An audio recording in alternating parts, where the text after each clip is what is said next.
आज के कालांश में हम अध्ययन करेंगे बीए द्वितीय वर्ष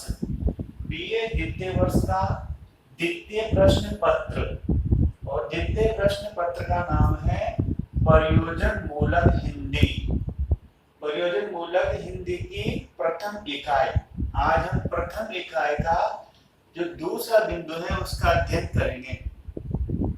प्रथम बिंदु के अंतर्गत हमने प्रयोजन मूलक हिंदी किसे कहते हैं, प्रयोजन मूलक हिंदी की परिभाषाएं हैं और प्रयोजन मूलक हिंदी के क्षेत्र के निर्धारक तत्वों का अध्ययन किया था।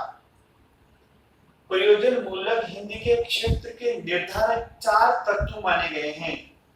प्रयोजन मूलक हिंदी क्षेत्र निर्धारक के 4 तत्व हैं। विषय क्षेत्र, संप्रेषण का ढंग, वक्ता और श्रोता, भाषा प्रयोग की स्थिति। भ्रांतिवश पिछली क्लास में हमने बार बार इनको क्षेत्र नाम दिया था। चूंकि यह क्षेत्र नहीं है, यह है प्रयोजन मूलक हिंदी क्षेत्र के निर्धारक तत्व। प्रश्न पूछा जाएगा कि प्रयोजन मूलक हिंदी क्षेत्र के निर्धारक तत्व कौन कौन से हैं, तो आपको 4 तत्वों का वर्णन करना है। विषय क्षेत्र, संप्रेषण का ढंग, वक्ता और श्रोता, भाषा प्रयोग की स्थिति। और आज हम अध्ययन करेंगे प्रयोजन मूलक हिंदी के क्षेत्र। ये तो है तत्व, इनको तत्व भी बोलते हैं, प्रयुक्ति भी बोलते हैं और प्रोक्ति भी बोलते हैं। प्रश्न अगर आता है प्रयोजन मूलक हिंदी के तत्व, तो 4 का वर्णन करना है।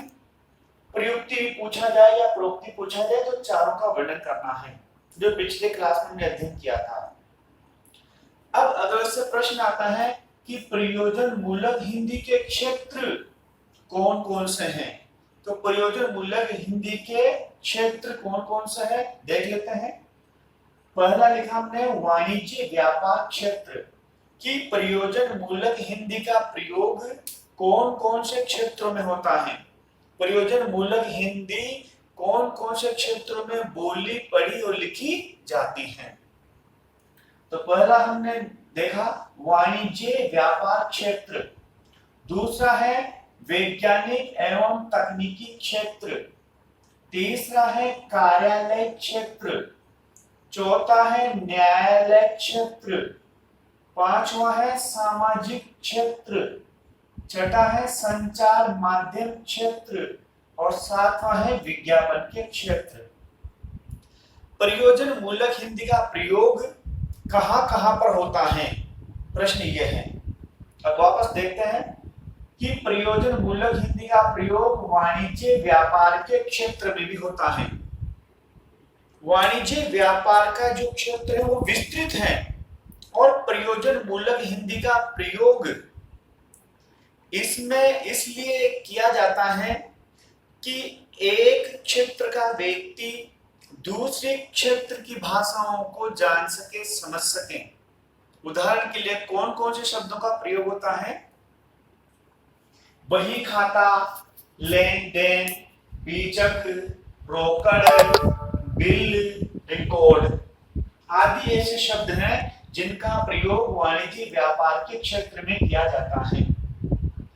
वो देश के किसी भी जिले, किसी भी गांव का व्यक्ति हो, बही खाता, लेन देन, बीजक, इन सब शब्दों का रूप प्रचलित है, सब इनके अर्थ जानते हैं और समझते हैं। दूसरा है वैज्ञानिक एवं तकनीकी क्षेत्र। विज्ञान के भी कुछ ऐसे शब्द हैं जो विज्ञान और तकनीकी क्षेत्र में ही प्रयोग में लाए जाते थे, लेकिन अब उनका प्रयोग आम बोलचाल में भी उनका प्रयोग होने लग गया। कौन कौन से शब्द हैं, computer, radio, net, chat, Google, oxygen, hydrogen, iron, ऊर्जा, वसा, प्रोटीन। पहले इन शब्दों का प्रयोग सिर्फ और सिर्फ वैज्ञानिक और तकनीकी क्षेत्र में होता था, लेकिन आज इन शब्दों का प्रयोग हम आम बोलचाल की शब्दावली में भी इनका प्रयोग करते हैं। इसका मतलब यह है प्रयोजन मूलक हिंदी। कार्यालय क्षेत्र, कार्यालय के क्षेत्र में भी प्रयोजन मूलक हिंदी का प्रयोग होता है। पहले यह शब्दावली सिर्फ प्रशासनिक कार्यालय में ही प्रयुक्त की जाती थी। अब दैनिक जीवन के बोलचाल में भी इन शब्दों का प्रयोग होता है, जैसे सेवा में, प्रतिष्ठा में, प्रेषक, महोदय, भवदीय, इन शब्दों का प्रयोग पहले प्रशासनिक कार्य में होता था। यानी कि प्रशासनिक कार्यों में जो भाषा प्रयोग में लाई जाती है वह प्रयोजन मूलक हिंदी का ही रूप है। चौथा है न्यायालय क्षेत्र। न्यायालय में भी खंड, उपखंड, विधियां, उपविधियां ऐसे शब्दों का प्रचलन था। अब दैनिक जीवन में भी इनका प्रयोग होने लग गया। सामाजिक क्षेत्र, सामाजिक क्षेत्र का दायरा विस्तृत है। इसमें इतिहास, राजनीति विज्ञान,